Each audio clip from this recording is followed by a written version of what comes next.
Hello everyone, स्वागत है आपका अपने यूट्यूब चैनल पवन एजुकेशन पॉइंट में। देखो, आज हम फिर से लेकर आए आपके लिए डेली करंट अफेयर, जो कि हमारा 8 जनवरी 2021 की है। जैसा आपको हमने बता रखा है कि हमारे करंट अफेयर आपको डेली मिल रही होगी टाइम टू टाइम, और आपको देखो अच्छी भी लग रही होगी। तो आपसे मेरी यही रिक्वेस्ट है कि वीडियो को ज़्यादा से ज़्यादा लाइक करें, शेयर करें। और देखो, जैसी हमारी शुरुआत होती है दिन की, वो थॉट ऑफ द डे से होती है। तो आज देखो आपके लिए फिर से एक थॉट लगाई है। थॉट में क्या लिखा है कि सफलता तब मिलती है जब आपके सपने आपके बहानों से बड़े हो जाते हैं। कि सफलता तब मिलती है जब बहाने बनाना छोड़ देते हैं हम लोग। हम सोचते हैं कि नहीं यार, ये नहीं होगा हमसे, ये नहीं होगा। हो जाता सब है, लेकिन करने वाला चाहिए। समझ रहे हो ना?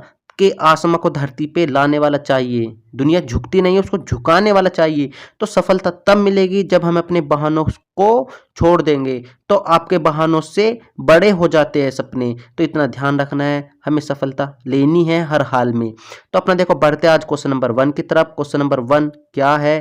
क्वेश्चन देखो 1 मिला है हमें कि भारत और किस देश ने मध्यम रेंज की सतह से हवा में मार करने वाली मिसाइल MRSAM रक्षा प्रणाली का सफलतापूर्वक परीक्षण किया है? तो भारत और किस देश ने मध्यम रेंज की सतह से हवा में मार करने वाली वो मिसाइल है, उसका सफलतापूर्वक परीक्षण जो किया है, वो किसके साथ किया भारत ने? अब यहाँ से देखो, जैसे हमारे पास क्वेश्चन दिखाई दे रहा है, तो इसका करेक्ट आंसर क्या जाएगा? करेक्ट आंसर होगा इसका बी, इजराइल। तो यहाँ से देखो, यदि बात करें इजराइल की, तो इजराइल क्या है? देखो, इजराइल, भारत और इजराइल ने मध्यम रेंज की सतह से हवा में मार करने वाली मिसाइल MRSAM रक्षा प्रणाली का सफलतापूर्वक परीक्षण किया है। और यहाँ देखो, दोनों देशों ने अपनी युद्धक क्षमताओं को बढ़ाने के लिए संयुक्त रूप से इस प्रणाली को विकसित किया है। और इसका मकसद शत्रु विमान से संपूर्ण रक्षा सुरक्षा प्रदान करना है। और रक्षा विशेषज्ञों का कहना है कि यह शत्रु विमान को 50 से 70 किलोमीटर की दूरी से मार गिरा सकती है। तो किस किस ने किया है परीक्षण? तो भारत और इजराइल ने। तो करेक्ट आंसर इसका इजराइल हो जाएगा। ठीक है, तो जहां बताया, देखो, शत्रु विमान को 50 से 70 किलोमीटर की दूरी से मार गिरा सकती है ये मिसाइल। तो क्वेश्चन देखो, आगे देखते हैं। क्वेश्चन नंबर 2 क्या है कि निम्न में से किसे दूसरी बार अमेरिकी सांसद प्रतिनिधि सभा का स्पीकर नियुक्त किया गया?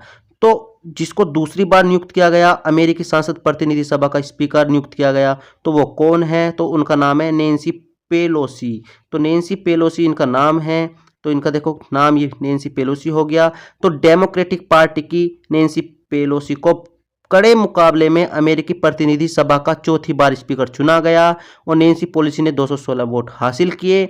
और पेलोसी 2007 में पहली बार हाउस स्पीकर चुनी गई थी। इस पद पर चुनी जाने वाली वे पहली महिला भी है। और अमेरिकी सदन का राजनीतिक और सांसदीय नेता होती है। तो इसका करेक्ट आंसर कौन बन जाएगा? तो करेक्ट आंसर इसका हो जाएगा यहाँ से, देखो, नैन्सी पेलोसी। तो यदि देखो बात करें यहाँ से, तो क्या है, यहाँ 216 वोटों से जीती है ये। अमेरिकी सदन का राजनीतिक सदस्य सांसदीय नेता भी है ये। तो यहाँ से यदि बात करें आगे, देखो क्वेश्चन नंबर 3 की तरफ चलते हैं कि आंध्र प्रदेश हाई कोर्ट के नए मुख्य न्यायाधीश के रूप में निम्न में से किसे नियुक्त किया गया?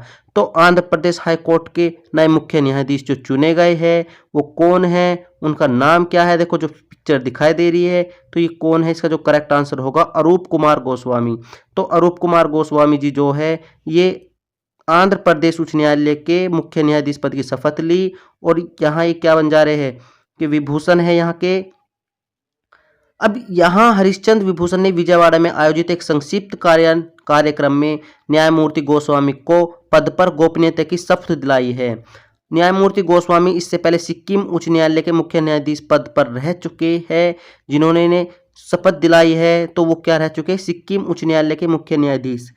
पिछले सप्ताह उनका तबादला आंध्र प्रदेश के मुख्य न्यायाधीश के तौर पर न्यायमूर्ति JK माहेश्वरी की जगह हुआ है, जो अब सिक्किम में स्थानांतरित किए गए हैं। तो इसका करेक्ट आंसर क्या बन जाएगा कि आंध्र प्रदेश कोर्ट के नए मुख्य न्यायाधीश कौन है?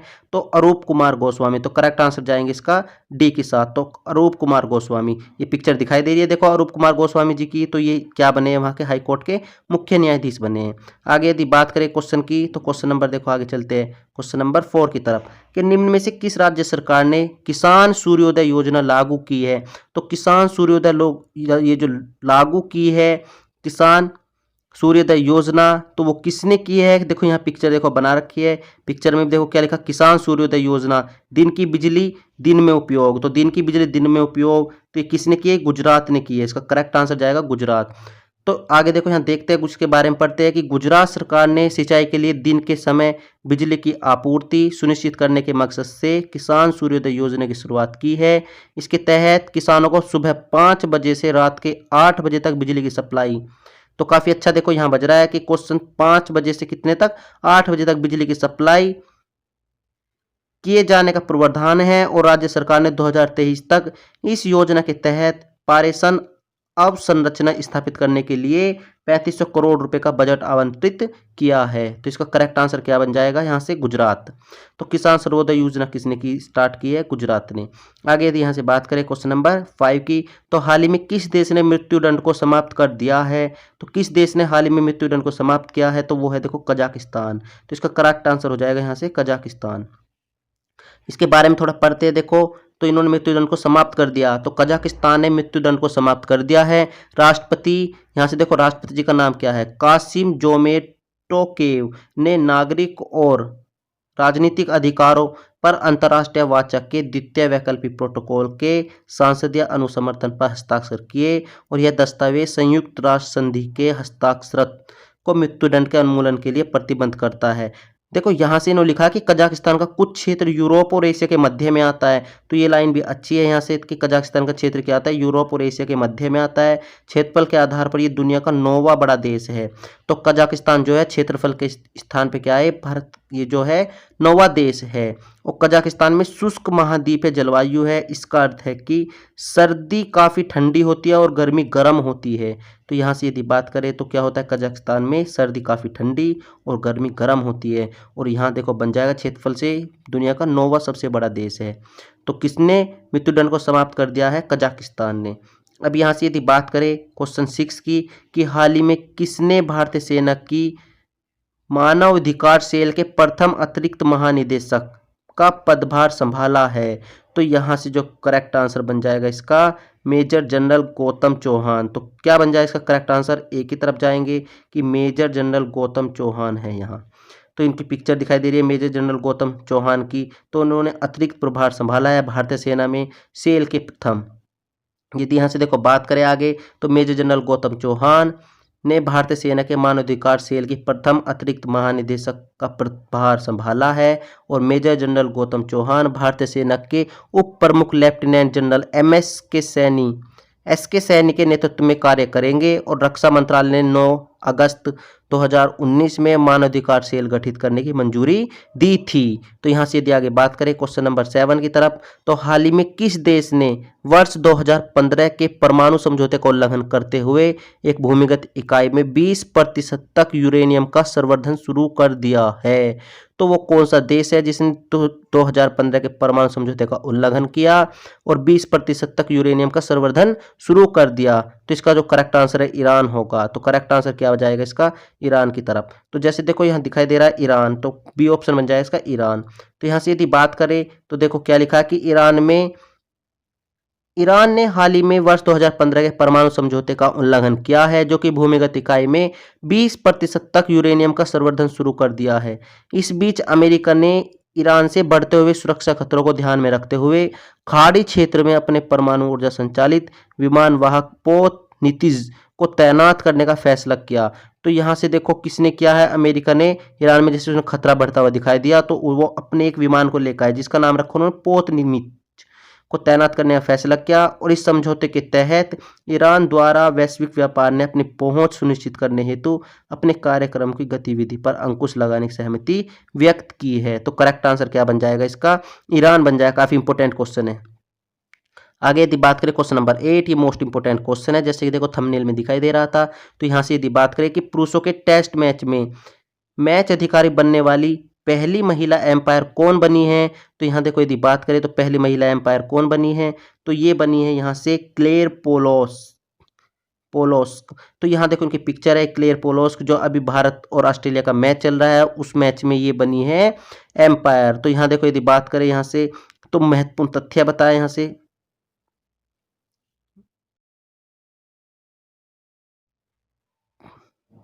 ये ऑस्ट्रेलिया की क्लेयर पोलास्क भारत और ऑस्ट्रेलिया के बीच तीसरे टेस्ट मैच में चौथे एम्पायर की भूमिका निभाकर पुरुषों के टेस्ट मैच में एम्पायर बनने वाली पहली महिला अधिकारी बन गई है।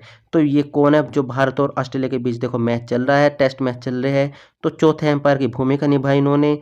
और यहाँ आगे बात करें कि न्यू साउथ वेल्स की 32 वर्षीय ने पहले ही आईसीसी की डिवीजन 2 में पुरुष वनडे मैच में नामीबिया और ओमान के बीच 2019 में विंडहोक में खेले जाने वाले पुरुषों के वनडे मैच में पहली महिला का गौरव हासिल किया था। तो ये कौन है? ऑस्ट्रेलिया की क्लेयर पोलोस्क, तो भारत के तीसरे टेस्ट मैच में एम्पायर बनी है। अब यहाँ से यदि बात करें तो देखो ये क्या, आईसीसी का अध्यक्ष की यदि बात करें तो आईसीसी का अध्यक्ष कौन है? यह ग्रेग बार्कल है। और आईसीसी के सीईओ है मनु साहनी और मुख्यालय है आईसीसी का दुबई में, संयुक्त अरब अमीरात में। और अभी अभी देखो आईपीएल जो हुआ है वो भी कहाँ है? संयुक्त अरब अमीरात में हुआ है। और किसने जीता आईपीएल? मुंबई इंडियंस ने जीता है। और पहली बार जो उप विजेता रही वो दिल्ली डेयरडेविल्स रही है। ठीक है, यहाँ से यदि देखो बात करें इसकी तो यहाँ क्या हो जाएगा, देखो ये लिखा है कि किसके द्वारा भारत के दौरों पर लिखी गई पुस्तक का विमोचन हुआ है। तो किसके द्वारा लिखी गई है जो पुस्तक है भारत के दौरों पर लिखी गई पुस्तक का विमोचन, तो ये कौन है जिन्होंने पुस्तक का विमोचन किया है? ये है आर कौशिक। तो यहाँ दिखाई दे रहा है देखो इंडिया 71 ईयर्स टेस्ट, तो यहाँ देखो जो पिक्चर दिखाई दे रही है तो एक बुक लिखी गई है, वो किसने लिखी है? आर कौशिक ने लिखी है। तो यहाँ से देखो यदि बात करते हैं तो India 71 year test the journey to triumph in Australia नामक एक पुस्तक का विमोचन किया है, जो भारत के पिछले 12 टूर की कहानी है, जो कि ब्रॉडमैन संग्रहालय पहल नामक पुस्तक वरिष्ठ क्रिकेट लेखक आर कौशिक द्वारा लिखी गई है। और यह एक प्रतिद्वंदी को आगे बढ़ाती है जिसने टेस्ट क्रिकेट को एक उत्साह दिया है। तो India 71 year test the journey to triumph in Australia, जो कि 12 टूर की कहानी बताती है। तो ध्यान रखना काफ़ी इंपॉर्टेंट क्वेश्चन है। तो किसके द्वारा लिखी गई है ये पुस्तक? आर कौशिक के द्वारा। अब यहाँ से यदि बात करते हैं तो क्वेश्चन देखो आगे चलते 10 कि कौन से बैंक ने 50 करोड़ रुपए से अधिक के NEFT RTGS लेन देन के लिए लीगल एंटिटी आइडेंटिफायर की शुरुआत की है? तो कौन सा बैंक है जिसने 50 करोड़ से अधिक की NEFT या RTGS लेन देन के लिए लीगल एंटिटी आइडेंटिफायर की शुरुआत की है? तो कौन सा बैंक है यहाँ से? तो ये बैंक है SBI। तो पिक्चर दिखाई दे रही है SBI की, स्टेट बैंक ऑफ इंडिया। यहाँ से यदि बात करते हैं आगे तो भारतीय रिजर्व बैंक ने रियल टाइम ग्रोस सेटलमेंट तो RTGS और national electronic funds transfer NEFT के जरिए संस्थाओं द्वारा किए जाने वाले 50 करोड़ रुपए या उससे अधिक मूल्य के सभी भुगतान लेन देन के लिए लीगल एंटिटी आइडेंटिफायर LEI की शुरुआत की है। और real time gross settlement RTGS और national electronic funds transfer RBI द्वारा संचालित सेटलाइज्ड पेमेंट सिस्टम है, जो कि 1 अप्रैल 2021 से लागू होगा। तो कौन सा बैंक था ये? SBI बैंक है, भारतीय रिजर्व बैंक। अब यहाँ से यदि बात करें तो देखो आगे क्वेश्चन की थोड़ी सी इसकी बात करते हैं, तो पीछे थोड़ा लिखने में गड़बड़ हो गई। तो यहाँ देखो इसमें लिखा था हाँ कि RBI के 25वें गवर्नर कौन है? शशिकांत दास है। इसका मुख्यालय कहाँ RBI का? यह है मुंबई में। और जो स्थापित हुआ था ये 1 अप्रैल 1935 कोलकाता में हुआ था RBI। ठीक है, अब यहाँ से यदि बात करते हैं देखो आगे, तो आगे देखो क्वेश्चन की बात करते हैं क्वेश्चन नंबर 11 की कि कहाँ पर खेलो इंडिया आइस हॉकी टूर्नामेंट शुभारंभ हुआ है? तो कहाँ पे हुआ है खेलो इंडिया हॉकी आइस टूर्नामेंट जो हुआ है? ये किस जगह हुआ? देखो पिक्चर दिखाई दे रही है, क्या बयां कर रही है पिक्चर कि कहीं ठंडे इलाकों में तो देखो होगा ही नहीं, क्योंकि खेलो इंडिया आइस हॉकी टूर्नामेंट, क्योंकि आइस है और आइस का मतलब है बर्फ, और बर्फ पे होगा ये हॉकी का टूर्नामेंट। तो कहाँ होगा ये? हमारा होगा ये कारगिल में। तो काफ़ी इंपॉर्टेंट क्वेश्चन बन जाएगा कि खेलो इंडिया आइस हॉकी टूर्नामेंट का शुभारंभ जो होगा वो कारगिल में होगा।